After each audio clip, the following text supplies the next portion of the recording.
आज एक खूप सुंदर कविता वाचण्यात आली. कोणी लिहिली आहे माहिती नाही, पण याचं पूर्ण श्रेय त्या कविता लिहिणाऱ्यालाच.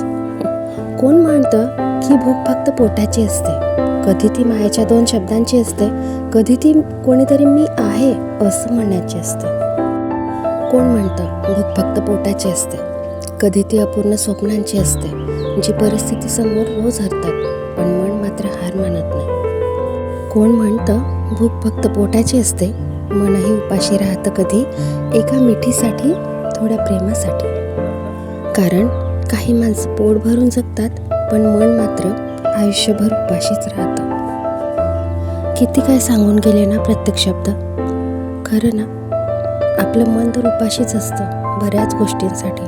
कोणाला सांगावं? बाहेरून फक्त आव आणून जगायचं, अगदी पोट भरून असल्यासारखं मिरवायचं, पण मनाचं काय?